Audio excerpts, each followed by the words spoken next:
Aujourd'hui, je partage avec vous qu'est-ce qui se passe dans la session quand j'enregistre des voix chez moi en studio. Bonjour et bienvenue à l'Académie du Gros Son. C'est André, on est ici dans mon home studio et aujourd'hui on va parler voix, on va parler enregistrement voix spécifiquement. En fait cette vidéo c'est l'épisode 2 de la vidéo que j'ai fait il y a déjà un petit moment sur l'enregistrement de la voix, dans laquelle j'ai traité tout ce qui était important à savoir pour ce qui se passe dans la pièce. Le choix du micro, l'acoustique, les bonnes pratiques, etc. Mais dans cette vidéo, on n'a pas encore vraiment parlé de ce qui se passait dans la session. Et ça fait un moment que j'avais envie de refaire ce deuxième épisode. Ce qui est cool, c'est que le groupe que je vais prendre aujourd'hui en exemple, ILO, vient de sortir récemment leur premier single, Empire, de l'album Legacy, qui va sortir, je crois, en août. Et il faut leur donner du love parce que la musique est incroyable. Enfin, en tout cas, j'adore ce qu'ils ont fait. J'ai adoré travailler avec eux et je pense que notre session va pouvoir te aider un peu aussi. Pour te donner un peu une idée de comment ça sonne, voici un petit bout de Empire tel qu'il était à la fin de la session d'enregistrement.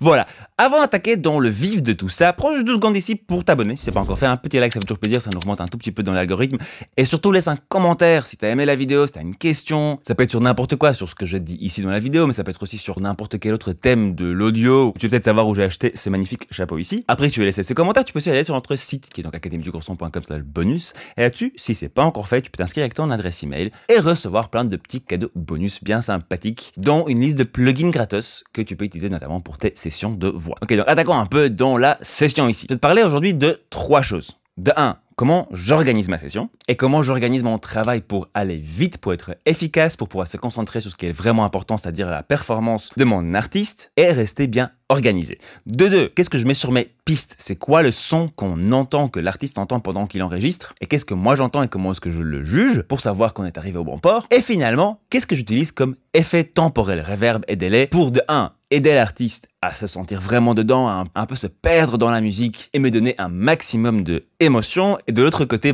comment déjà vendre un peu l'effet fini de son morceau déjà au moment de l'enregistrement. Ok, j'attaque tout de suite donc dans la session, dans la structure un peu du truc. Ici, c'est que tu vois devant toi, c'est une session pour un album complet. Dans cette session, on n'enregistrait que les voix. Tout ce qui était instrumental m'était donné avant par le producteur, par le guitariste, le compositeur du groupe Phil. J'ai donc toutes les pistes instrumentales ici au-dessus, un morceau après l'autre. J'ai les morceaux, donc un après l'autre, dans ma session tels qu'ils seront sur l'album. Et ensuite, j'ai toute une série de pistes, de voix, d'effets, etc. Alors déjà ici, si tu as un projet plus grand qu'un morceau, est-ce que c'est mieux d'enregistrer tout dans une seule session ou est-ce que c'est mieux de faire session par session? Là, la réponse, comme d'habitude, c'est ça dépend. Ici, j'ai fait le choix de tout garder dans une seule session parce que je ne m'occupais que de l'enregistrement voix et parce que la couleur générale de l'album, de morceau en morceau, était assez similaire. C'est-à-dire qu'on va vouloir avoir un son de voix et des effets relativement similaires à travers tous les morceaux. Et au moment où on a besoin de quelque chose de très spécifique, là, je vais aller créer ça de manière ponctuelle. Si dans ton projet, tu te retrouves à avoir des morceaux qui sont très très différents en termes de tempo, en termes de couleur, en termes d'ambiance, etc., là, il sera peut-être plus intéressant de faire morceau par morceau dans des sessions à part. Et puis aussi, pour un album, en tout cas, un truc aussi important qu'ici, on en parle quand même bien de 74 minutes, 74 minutes pour mes compatriotes belges, et énormément de couches à travers tout ça. En fait, une grosse partie est fermée. Laisse-moi tout ouvrir. Et voilà, regarde-moi ça. Ups. Voilà, il y a quand même pas mal de pistes dans tout ça. Donc, pour pouvoir gérer toute cette information, il faut aussi avoir une machine qui peut l'encaisser. Donc ça peut être aussi un argument pour ou contre de le faire tout dans une seule session. On interrompt le programme d'aujourd'hui pour 2 secondes. Savais-tu que... On a un lien affilié chez Thomann. Thomann est un vendeur en ligne de tout ce qui est, qui touche à la musique, donc forcément tout ce qui est matériel, mais même des instruments et tout ça. Si tu achètes chez eux et que tu passes par notre lien, en fait, ça ne te coûte rien du tout et nous, on touche un petit quelque chose. Donc ça veut dire que chaque fois que tu fais un achat, tu cliques sur le lien qui est dans la description et puis tu peux aider ta chaîne que tu adores tant. Sur ce, retour à la vidéo d'aujourd'hui. Personnellement, j'aime bien travailler dans une seule session parce que ça permet de voyager un peu plus vite entre les différents morceaux, notamment quand on se dit « Ah tiens, cette idée, ce son-là me donne une idée dans un autre morceau, on va vite enregistrer un petit bout pour pas oublier, ou alors on va vite faire une petite harmonie particulière dans cet autre morceau qu'on a un peu oublié avant. » Et puis surtout, ça permet de rapidement passer de un à l'autre, à la réécoute aussi, et vérifier est-ce qu'il nous manque quelque chose ou est-ce que justement on a bien fait notre travail. Voilà, parenthèse fermée, regardons un peu qu'est-ce qu'on a dans la session. Donc, personnellement, je structure mes sessions un peu de haut en bas. c'est-à-dire que les choses les plus importantes seront tout en haut, les choses les moins importantes seront tout en bas. Libre à toi évidemment de faire tout l'inverse tant que tu suis cette logique régulièrement. Comme ça, tu prends un peu tes habitudes et tu ne te perds pas dans tes sessions. Donc tout en haut, j'ai ma piste master, c'est-à-dire que là où tout passe pour qu'on l'entende. Sur cette piste, je n'ai rien à part un limiteur de mastering pour les exports uniquement, c'est-à-dire que pendant qu'on travaille, il n'est pas actif, puisque sinon il induit de la latence. Tout processing un peu important, comme notamment les limiteurs, comme tout ce qui est phase linéaire, etc., induit de la latence. Je vais en parler tout à l'heure dans le point 2 de qu'est-ce que je mets exactement sur les pistes, parce que pour tous les enregistrements, mais surtout pour les enregistrements voix, c'est ultra important de garder ta latence au plus bas possible. Vite fait, si jamais c'est pas clair pour toi, la latence, c'est le temps que le son prend entre le moment où il rentre dans le micro, il voyage dans notre carte son, il est numérisé, c'est vraiment là en fait qu'on perd du temps, parce que sinon tout avant ça se passe à vitesse pratiquement de la lumière. Ensuite ce son numérisé envoyé dans mon DAW, il est processé, il est calculé, il est renvoyé dans ma carte son et il est reconverti en analogique pour aller dans mon casque. Tout ça prend un peu de temps et ce temps s'appelle la latence. Ensuite, j'ai tout un tas de pistes commentaires. Alors là, ça dépend évidemment de ton DAW. Personnellement, je travaille comme ça par pistes de commentaires parce que ça me permet d'avoir une vision un peu plus claire de qu'est-ce qu'il y a encore à faire ou alors qu'est-ce que j'avais en tête ou alors de vite pendant qu'on écoute, pendant qu'on enregistre, je peux rapidement laisser un commentaire. Je fais comme ça. Voici mon commentaire. Et voilà, c'est fait, je n'oublie rien et je peux toujours me référer à ce que j'avais noté avant. Je te conseille fortement d'avoir quelque part un moyen de laisser des commentaires. Personnellement, je préfère faire ça dans les sessions. Comme ça, quand je la ouvre plus tard, je n'ai pas à me rappeler qu'il y avait une feuille quelque part, que je devais avoir des commentaires ou alors un autre fichier quelque part autre. Je ne dois pas changer de programme. Mais évidemment, libre à toi de faire comme tu le sens. Tant que, je pense, on reste organisé. Tu verras, je vais le répéter beaucoup de fois parce que dans ce genre de session, en fait, dans toutes les sessions d'enregistrement, je pense, l'organisation reste le meilleur moyen pour rester dans le moment et pour ne pas se perdre, de faire les bons choix, parce qu'au lieu de penser à la technique, on pense à l'artistique.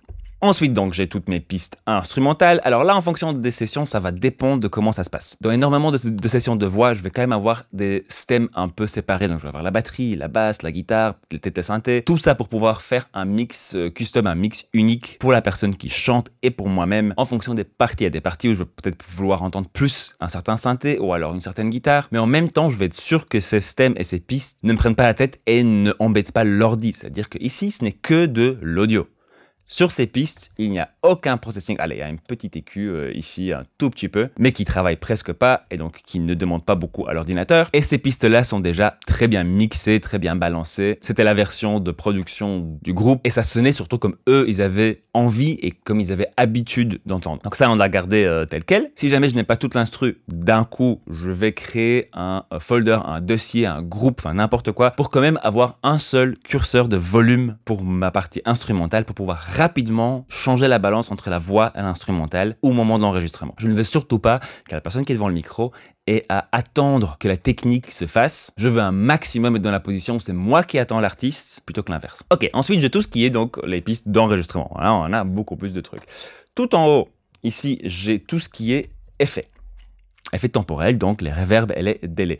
On y reviendra tout à l'heure pour vous dire exactement qu'est-ce qui est dedans. Et le seul truc que tu vas peut-être remarquer ici, c'est que toutes ces pistes ont TRK au début de leur nom, track, juste pour m'indiquer à moi-même que si jamais je reprends cette session-là et que je continue le mix, ce qui arrive souvent dans des sessions de voix que je fais, je sais que ces effets-là viennent de la session d'enregistrement. Donc, de 1, l'artiste est déjà habitué à ces effets, est déjà habitué à comment sa voix sonnait via ces effets. Mais de 2, c'est probablement des effets que j'utilise relativement souvent dans des sessions de voix, à moins d'avoir créé un truc tout à fait unique et custom. Et donc, il se peut que j'ai envie de changer comment ces effets sonnent dans le mix final pour avoir un truc un tout petit peu plus unique. Voilà, donc c'est plus un rappel pour moi que autre chose. Et ensuite, on a toutes les pistes d'enregistrement, vraiment là où je vais mettre des voix. Puisque c'est une session d'album, j'ai organisé les choses encore un tout petit peu plus en dessous. J'ai par morceau des dossiers où j'ai des pistes spécifiques à ce morceau-là, notamment les voix lead et les effets spécifiques à des moments ponctuels dans ces morceaux-là qui n'apparaissent pas autre part dans l'album. En dessous de toutes ces pistes spécifiques à chaque morceau,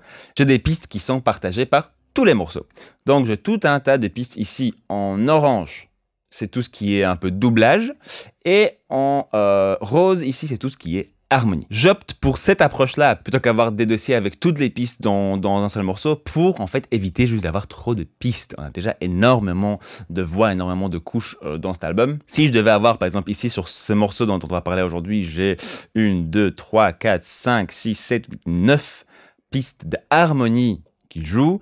Si je dois avoir 9 pistes sur tous les morceaux, bah sur l'album de 7 morceaux, ça en fait quand même quelques dizaines. C'est un peu plus compliqué à gérer. À ça, j'ajoute toutes les leads, tous les effets, etc. Bah, ça me fait plusieurs centaines de pistes. Ici, je me permets juste d'aller un peu plus vite, de partager un tout petit peu certains choix de traitement sur ces pistes d'harmonie, parce que souvent, je vais en faire un truc assez similaire. Ok, parlons vite donc des pistes lead, les pistes de la voix principale.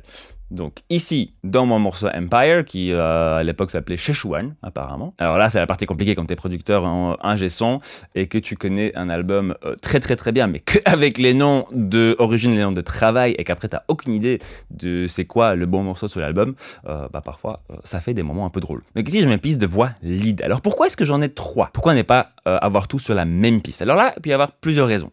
La raison principale, celle qui arrive le plus souvent, c'est que j'ai deux choses qui se chevauchent un peu. Où il y a une ligne qui finit pendant que l'autre commence, comme notamment ici. Voilà, là j'ai vraiment une ligne de voix lead et la fin prend un tout petit peu sur le début de l'autre. De deux, quand je veux avoir un son un peu différent, notamment ici. Écoutez un peu ce qui se passe. On sort un peu d'une section avec plein d'effets, des voix un peu bizarres. Et on a cette ligne qui finit, et puis après on rentre dans une vraie voix lead. Donc voilà, ça sonne un peu comme ça. The dream is falling apart now and there is nothing left to say. It's overtaking me. Every inch we gave away to them. Voilà, donc ici j'ai ce son très distordu. The dream is falling apart now and there is nothing left to say. Et qui part ensuite vers une voix normale. And it's overtaking me.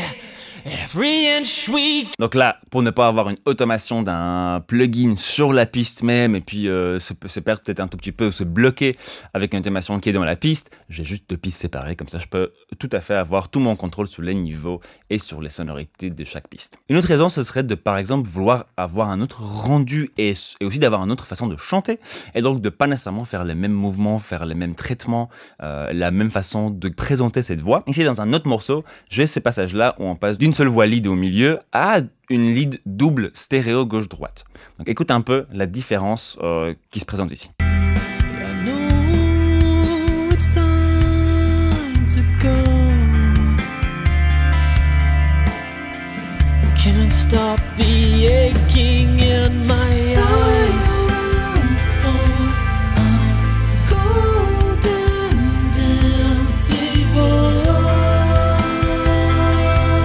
Voilà, encore une petite fois. Donc ici, la dernière phrase au milieu droite, et puis après, ça s'ouvre sur deux pistes. Bah forcément, on ne pourrait pas faire sur une seule piste, ça marcherait juste pas du tout. I can't stop the aching in my eyes for a cold and empty void.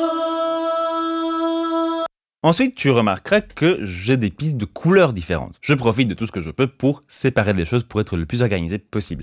Donc ici, tout ce qui est lead, tout ce qui est voix principale sera en rouge. Tout ce qui est doublage simple, donc pas des lignes différentes, mais un doublage avec des couleurs peut-être différentes, sera en orange, comme ici. Voilà, bon ici dans ce passage-là, il n'y a pas beaucoup de doublage. C'est pas un album où on a fait beaucoup de doublage du tout, mais donc par exemple, ici, ça et ceci. We are all one. Voilà, donc là, c'est juste un doublage stéréo We are. qui double la voix lead. We are. Exactement la même chose. Comme ça, je sais ce qu'il y aura sur les pistes orange. Et ensuite, donc, tout ce qui est harmonie et piste spéciale, ce sera du rose. Si je te fais écouter la voix lead et les harmonies. We were pushed into a sleepless age, a never-ending isolation. Et puis finalement, je vais aussi avoir parfois des pistes un tout petit peu particulières, des pistes VCA.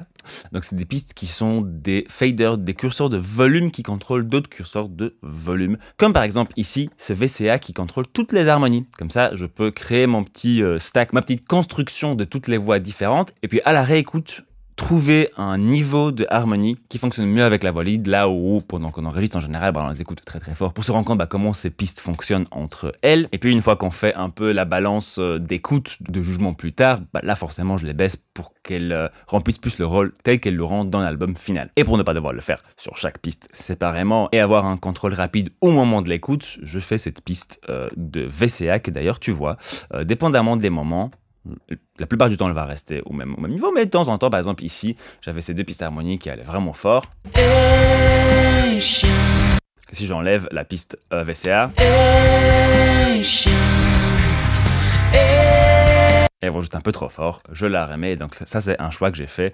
Au moment de la réécoute, on se dit « Oh, ça agresse un peu, hop, je baisse vite fait ». Et l'artiste ne s'est peut-être même pas rendu compte que j'ai fait un mouvement, puisque j'avais déjà un outil sous la main pour pouvoir le faire à l'avance. Toutes ces pistes de voix, toutes ces pistes individuelles de voix sont également envoyées dans les effets. Donc ici, j'ai mes envois d'effets. Et j'ai donc en fait tous les effets que tu as vus tout au-dessus. Je vais les réouvrir un tout petit peu comme ça, on se rend mieux compte de ce qui se passe. Ces envois existent déjà sur les pistes avant quand je commence l'enregistrement. Donc j'ajoute pas ces envois à chaque fois que je crée une nouvelle piste. Dans ma template de base, toutes les pistes ont tous les envois et je les active ou je monte le curseur quand j'en ai besoin, évidemment, au moment de l'enregistrement. Comme ça, de nouveau, je peux rapidement changer la balance des effets pendant que la personne fait peut-être sa première prise, ou alors vite réagir à une demande, en me disant « Ah tiens, est-ce que je peux avoir juste un peu plus de reverb ?» Ok, je clique ici, je monte un peu le curseur, et c'est bon, c'est fait.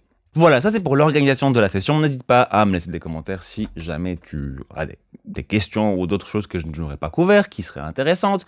Passons à ce que je mets sur les pistes et pourquoi. Si tu as regardé l'autre vidéo, tu sais déjà qu'il y a déjà un peu de traitement en analogique avant de rentrer dans mon ordinateur. J'avais ici à l'enregistrement un préampli avec une EQ, avec un choix d'impédance et avec déjà un compresseur dedans. Tout ça repassé dans un deuxième égaliseur. Et donc je sculptais déjà pas mal le son au moment de l'enregistrement. Il était déjà fort prêt à être utilisé. D'ailleurs, on peut peut-être vite écouter. Ici, si j'enlève tout ce qu'il y a sur la piste et j'enlève tous mes effets temporels, ça sonne comme ça. And it's overtaken me. Every inch we gave away to them. We sold for lies in the light. Can there ever be an end?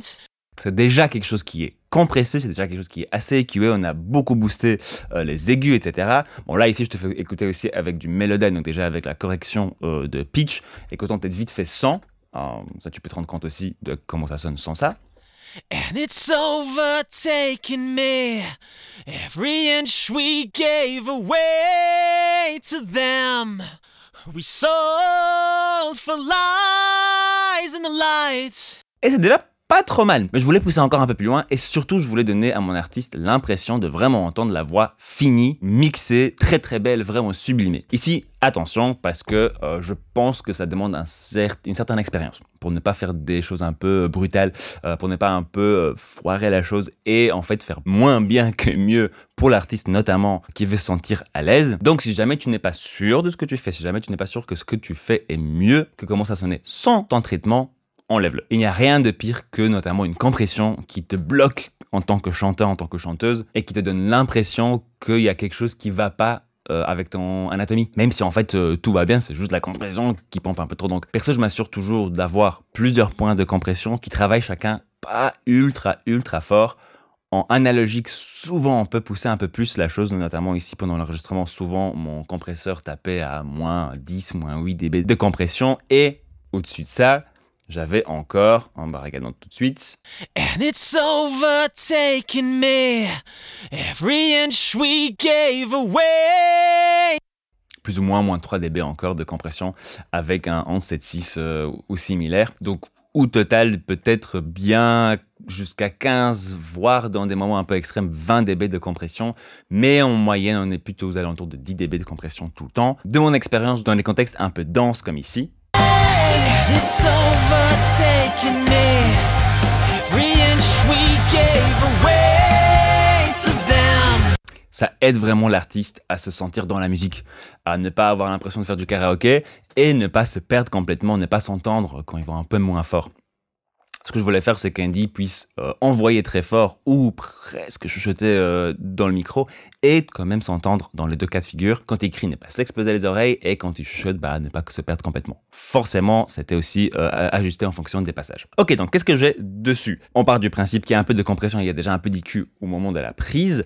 J'en parle plus dans l'autre vidéo, donc n'hésite pas à la revoir si jamais tu l'as vue ou alors la voir pour la première fois si ce n'était pas encore le cas. Mais en gros, ce que j'essaye de faire au moment de la prise en analogue quand j'ai l'occasion, donc ici j'ai par exemple mon petit système 500, on va mettre des petites loupiottes, voilà. C'est que j'essaie en gros de contrecarrer le micro. Le micro que j'utilise le plus souvent pour des sessions de voix qui est juste là. Bon, là, tu le vois parce que c'est noir sur noir. C'est un V11 de chez Jay-Z qui est très dark, qui n'a pas énormément d'énergie dans les hautes fréquences, mais qui est très beau. Et donc, je peux pousser beaucoup les aigus dans ce micro déjà à la prise, juste pour un peu rebalancer les micros et sublimer déjà les parties de la voix que je trouve intéressantes. Et pour la compression, donc, on est sur une compression entièrement technique et la plus transparente possible. Je ne veux pas entendre que ça compresse, je veux juste avoir l'impression que la voix est plus dense, qu'elle est mieux contrôlée, qu'elle est mieux maîtrisée en fait déjà à la prise, tout en donnant la possibilité à l'artiste de faire des énormes mouvements dynamiques pour maximiser la liberté d'expression, la liberté d'utiliser sa voix, de faire des sons un peu bizarres, d'essayer des choses, de modifier beaucoup sa façon de chanter en donnant un seul phrasé pour finir avec des choses plus intéressantes, plus artistiques. Et pas juste le forcer à chanter fort et de manière contrôlée juste pour pouvoir s'entendre. Ok, donc qu'est-ce que je mets sur ma piste ensuite? En fait, je fais exactement la même chose que ce que j'ai déjà fait dans le monde analogique. Je pousse juste ça un tout petit peu plus loin parce que souvent, je trouve que, avec ce que j'ai en tout cas sous la main, je ne peux pas aller suffisamment loin. Je veux encore pouvoir faire plus. Donc, je vais mettre une petite EQ. Très souvent, en fait, la plupart du temps, ces temps-ci, ça va être la Mag EQ ou un truc similaire, notamment pour sa partie R. Je vais donc pousser pas mal d'énergie dans les très très hautes fréquences pour, de nouveau, rebalancer un peu la voix, faire ressortir des choses qui sont un peu crisp, un peu précises, un peu vraiment devant pour la ramener vers nous et lui donner ce son fini, mixé, précis, beau. Ensuite, je vais souvent faire des tout petits mouvements à d'autres fréquences, juste pour de nouveau un peu rebalancer sa voix à lui. Donc ici, si je te fais écouter avec essence cette EQ. And it's overtaken me. Every inch we gave away to them. We sold for lies in the light. Si j'exagère un peu les mouvements que j'ai faits, on va faire tout beaucoup plus fort. And it's overtaken me. Every inch we gave away to them. Voilà, je reviens où j'étais tout à l'heure. En gros, j'ai poussé un peu d'air. And it's overtaken me. Every inch we gave away to them. Donc ça donne ce côté ultra précis, ultra devant, un peu plus fort aussi. Et je dose évidemment pour que ça ne rend pas non plus la voix agressive. C'est ça souvent que je cherche. C'est quoi un peu la bonne fréquence pour faire ce mouvement? Et après je dose jusqu'à ce que trop, et puis je reviens un peu, comme d'habitude, sur la plupart des trucs dans le son. Si jamais tu ne comprends pas trop ce truc de R dans la voix, j'ai une vidéo entière rien que là-dessus, donc regarde ça. Ensuite, je travaille un tout petit peu sur son médium, sur sa présence dans les médiums. Écoute un peu cette bande de fréquences-ci. And it's overtaken me. Every inch we gave away. Alors, toute seule comme ça, pousser fort, c'est pas très beau. Mais par contre, dans le mix, c'est ultra important parce que c'est souvent ça qui permet d'être bien devant et avoir cette énergie. En plus, là où c'est du détail, de la précision, là, c'est de l'énergie. And it's overtaken me. Every inch we gave away to them. We sold for lies in the light. Voilà, quand je coupe complètement cette fréquence, enfin complètement, c'est moins 5 dB, c'est pas non plus si énorme que ça, on dirait qu'il est un peu, qu'il s'ennuie un peu, le pauvre Andy. Quand je pousse beaucoup plus, on dirait qu'il est vraiment là. Ensuite, j'ai ramené un tout petit peu de corps, ici à 40 Hz. Bon, c'est pas vraiment à 40 Hz, c'est une belle très large. Donc moi, ce qui m'intéressait ici, c'est que ça booste un peu plus haut. It's overtaken me. Every inch we gave away. Un peu comme ça, c'est un peu petit. And it's overtaken me. Every inch we gave away to them.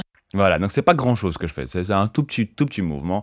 Et donc, en fonction des voix, en fonction de mon micro, je vais souvent prendre cette EQ là parce que, alors, de 1, elle est très simple, je fais des mouvements vite. De 2, elle est très simple, donc je suis vite bloqué. Donc si jamais un mouvement ici ne fait pas ce que j'ai envie que ça fasse, je laisse comme ça, et puis c'est bon, c'est pas grave, je toucherai après. Mais la plupart du temps, je me rends compte que c'est tout à fait assez, qu'en fait, ces bandes de fréquences sont quand même vachement bien pensées. Et au pire des cas, je vais aller choper une deuxième EQ, alors une tranche de console pour faire un mouvement un peu plus spécifique. Ici, je suis toujours dans le travail de équilibre fréquentiel de cette voix, que tout ce qui est intéressant, énergétique et cool soit mis en avant, et tout ce que j'ai pas besoin soit un tout petit peu recalé. Ça sert à rien de te donner des recettes spécifiques parce que en fonction des voix, en fonction des micros, je vais me retrouver parfois à faire un mouvement inverse ici. Je vais booster le sub, je vais couper les 40 Hz, je vais couper le 650, je vais peut-être booster dans le 160, je vais booster un tout petit peu là. Voilà.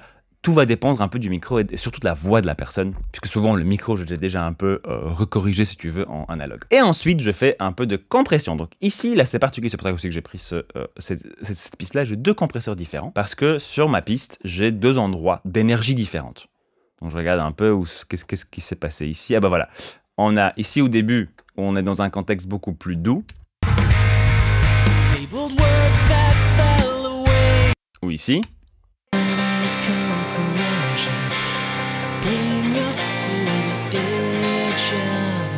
Et puis le reste du morceau, bah, c'est envoyé comme vous avez entendu tout à l'heure.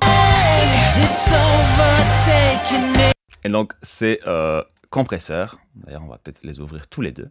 Voilà, hop, change en fonction de la partie. Ici sur la partie calme, c'est celui-là qui fonctionne, où je rentre un peu plus dedans, forcément parce que la voix va un peu moins fort, donc pour avoir une compression un peu similaire, il fallait que je change un tout petit peu les réglages. Et sur les parties envoyées, comme ici, c'est celui-là qui fonctionne, où je rentre un tout petit peu moins dedans, donc je sors un peu plus fort aussi, pour avoir le même niveau perçu, pour que la compression s'opère de manière un peu plus gentille, puisque la voix elle est plus forte sur la piste. Pourquoi est-ce que je mets 2 compresseurs différents et je n'automationne pas un seul? Parce que je veux pouvoir changer ces réglages à tout moment donné si je trouve que bah, c'est pas tout à fait le bon réglage. Souvent ça se passe quand même à des choses assez fines, encore plus sur les voix que sur d'autres instruments, je trouve. Et donc ça me permet de garder une seule piste lead principale sans faire de compromis sur mes réglages. Et puis finalement, qu'est-ce que j'ai dessus? J'ai aussi une saturation. Là, c'est un peu moins habituel et ça dépend entièrement du style. Ça m'arrive quand je fais des voix un peu plus envoyées, quoi. Quand je travaille sur du rap, sur la trap plutôt, c'est des trucs qui en va un peu. Quand je travaille sur du rock, du métal, je vais pas nécessairement utiliser ça quand je travaille sur une voix type jazz ou un peu indie, enfin quoi. Ou alors pas tout à fait comme ça. Écoutons peut-être vite fait qu'est-ce que ça donne avec ça. And it's overtaken me. Every inch we gave away to them. We sold for lies in the light. Can there ever be an end if we move beyond these aging hands? C'est pas grand chose, ça rajoute un tout petit peu de densité, un tout petit peu de poil, ça compresse un peu le son et ça pousse un tout petit peu le médium en avant. En fait, comme tous les autres mouvements que je faisais, c'est plus ou moins dans la même direction que je le fais, juste avec des outils un peu différents, comme ça le rendu global est plus riche, plus intéressant. Je vais exagérer un peu le mouvement ici, comme ça tu entends vraiment là ce qui se passe au niveau de la saturation, au niveau de la couleur de la saturation. Hop, voilà, ça donne quelque chose comme ça. And it's overtaken me. Every inch we gave away to them. Voilà, donc ça c'est quand je pousse beaucoup, là on a vraiment un son distordu. Moi je le fais gentiment juste pour un peu sublimer sa voix et pour encore voilà, rendre tout ça plus intéressant. Et ça en gros c'est tout ce qui se passe vraiment sur toutes ces pistes là. Tu peux regarder un peu sur toutes ces pistes là, c'est la même chose, c'est un Spice Rack. D'ailleurs, si jamais ça t'intéresse de savoir plus sur ce saturateur-là que je trouve vraiment cool, c'est Process Audio, c'est une boîte française liée à Pure Mix. Et on a fait une vidéo sur ce plugin-là qui ressemble à ceci. Ensuite, donc, mon EQ et la compression. Pourquoi est-ce que j'utilise un Hans 7.6 ici? Parce que, de 1, il est relativement simple aussi, une fois qu'on le connaît un tout petit peu. Et surtout, ces temps de attaque et release, je trouve, fonctionnent particulièrement bien pour contrôler un peu cet aspect avant-arrière de la voix et cet aspect un peu énergétique et excité. Si tu veux savoir de nouveau plus là-dessus, j'ai une vidéo où on décortique le 11.7.6 plus en détail, ça ressemble à ça. La partie la plus importante ici, je pense, au-delà des plugins exacts, parce que bon, ça c'est pas ça, par exemple, c'est un plugin juste de base de Pro Tools, il n'est pas incroyable ni rien, il fonctionne juste bien. La partie la plus importante avec ces plugins-là, c'est qu'il n'induit pas de latence du tout. Regardons un tout petit peu qu'est-ce qui se passe sur ces pistes en termes de latence. Là, c'est la vue de mixeur de Pro Tools. On est sur la piste ici. Ici au-dessus, tu vois la compensation de délai induite par les plugins sur la piste même. J'ai 0. Parce qu'en fait, tous ces plugins-là n'induisent pas du tout de latence. Je pourrais choisir un autre compresseur. Hein. Je vais prendre par exemple un truc un peu sexy, un peu plus moderne, comme ce XLA3A. Bon, enfin moderne, c'est une copie d'un LA2A avec un peu plus de réglages. Hein. Mais tout de suite, regarde, on a 32 samples maintenant de délai. Bon, c'est pas énorme, 32 samples, ça reste tout petit. Mais c'est 32 samples qui s'ajoutent à déjà toute la latence due au fait qu'on rentre dans un ordi, qu'on calcule le son et qu'on ressort d'un ordi. Tout ajout à la latence va avoir un impact sur comment le son est perçu, surtout pour un chanteur ou une chanteuse qui s'entendent déjà de manière interne et s'ils s'entendent ici avec un retard suffisamment important, ça peut vraiment avoir un effet psychologique assez dérangeant, souvent sans même se rendre compte de ce qui se passe. Donc ça pour moi c'est super important quand je choisis le type de plugin que je vais mettre sur ma piste. De deux, certains plugins qui n'indiquent pas beaucoup latence utilisent pas mal de ressources de l'ordinateur. Donc je vais aussi essayer de privilégier des plugins que je peux utiliser en grand nombre. Regardez ici, des Spice Rack, j'en ai partout, des Maggie Q, j'en ai partout, des BF76, j'en ai partout, j'en ai vraiment beaucoup dans la session. Et elle fonctionne encore plus ou moins. Bon, mon ordi n'est pas non plus une machine de guerre incroyable, mais assez pour pouvoir faire des trucs comme ça. Par contre, par exemple, si je voulais passer ma saturation en phase linéaire, qui pourrait peut-être pour la voix sonner mieux, regarde ce qui se passe. Ah, d'un coup, j'ai une compensation de délai de 4000 samples, c'est énorme. Et là, par contre, c'est vraiment un délai qui s'entend beaucoup, donc je ne peux pas faire ça au moment de l'enregistrement. Et après, j'ai quelques pistes un peu spécifiques où j'ai peut-être d'autres plugins qui sont un peu particuliers, notamment cette piste de voix qu'on a entendue tout à l'heure. The dream is falling apart now and there is nothing left to save. Où je vais par exemple avoir une saturation beaucoup plus prononcée, vraiment un effet de saturation. Et là, ça dépend un peu de ce que j'ai envie d'obtenir. Soit je fais faire à mon artiste la prise sans ça et après on met dessus, on cherche un peu le son.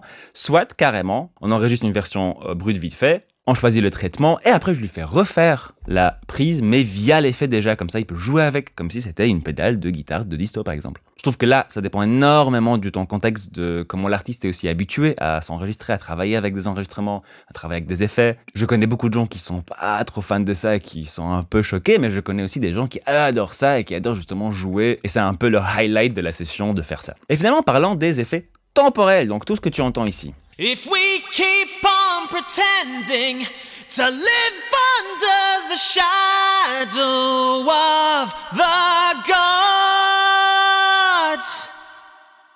Alors, on a quand même pas mal d'ambiance. Qu'est-ce qui se passe ici? Alors, il y a plusieurs petites leçons que j'aimerais partager avec toi. De un, souvent, qu'est-ce que je vais faire? Je vais souvent mélanger au moins deux effets. La reverb, pour donner un tout petit peu d'ouverture, pour enlever cet aspect claustrophobe d'un casque. Je trouve que, personnellement en tout cas, je n'aime pas trop m'entendre juste super dry dans le casque. Je trouve ça un peu menaçant comme ça, donc j'aime bien avoir un tout petit peu de reverb, un tout petit peu de stéréo aussi. Et là, qu'est-ce que je choisis comme plugin ou comme effet de reverb? La plupart du temps, ça va être une plate.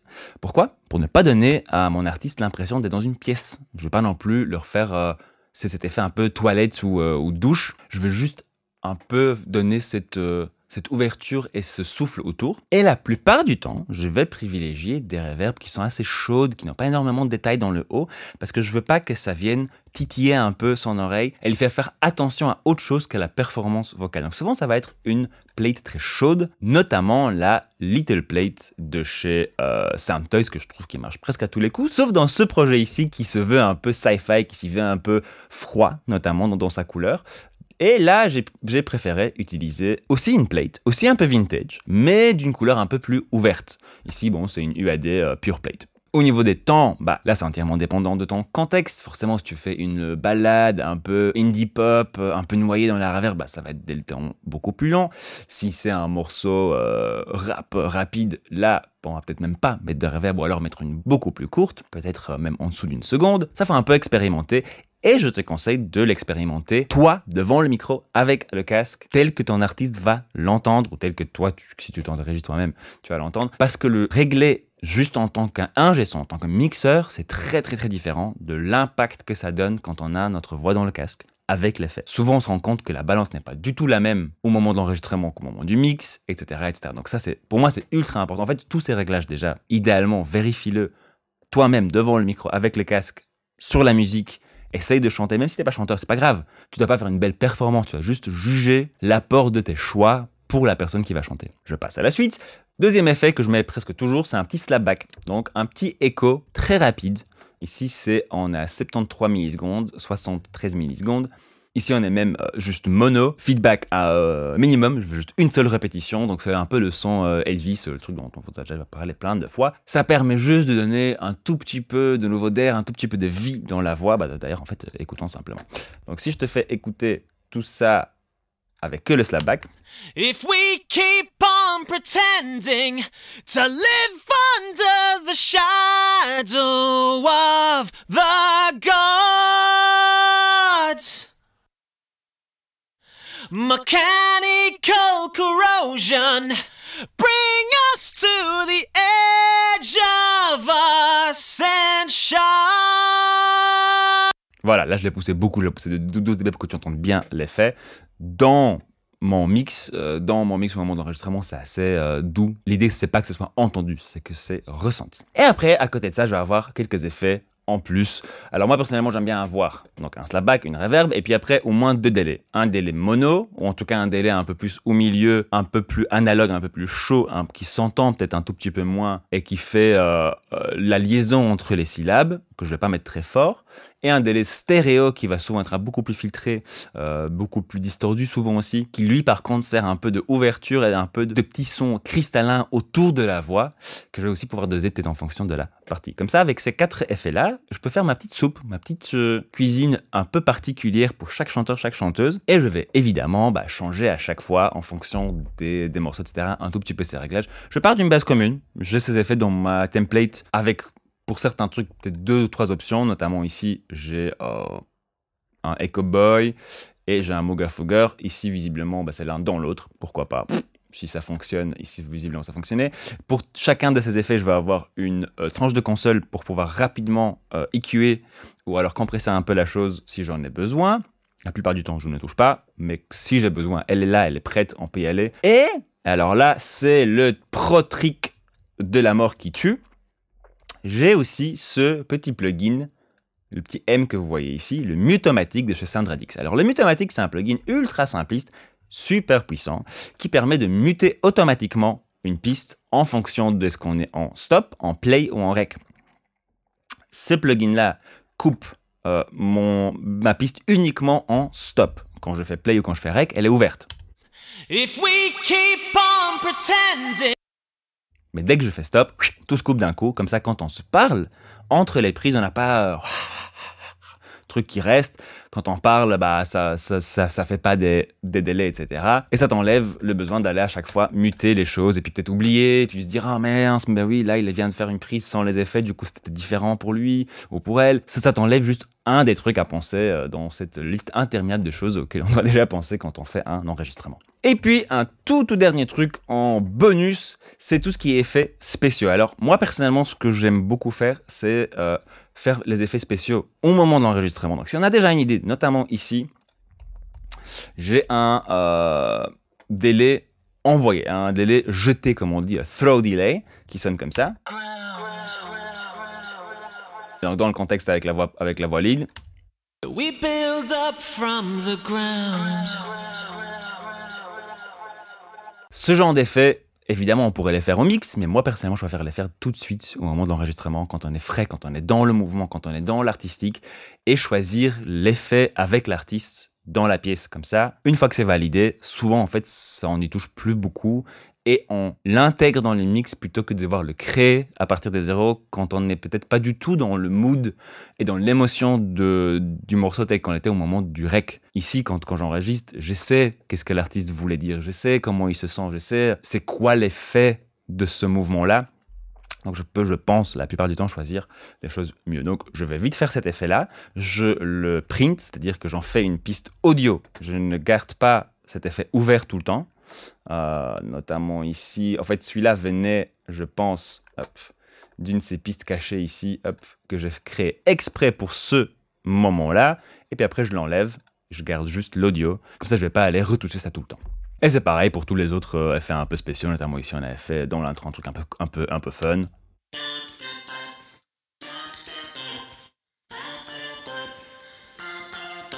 Voilà, ce genre de truc, pareil, je le crée, on s'amuse un tout petit peu, puis dès que c'est fini, je le print, je le garde juste en audio.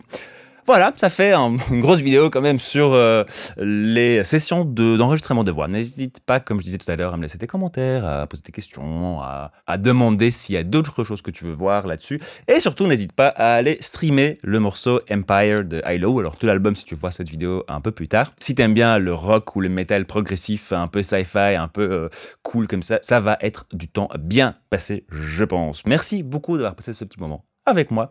Et tu sais ce qu'il te reste à faire. Enregistre tes voix et fais de la musique.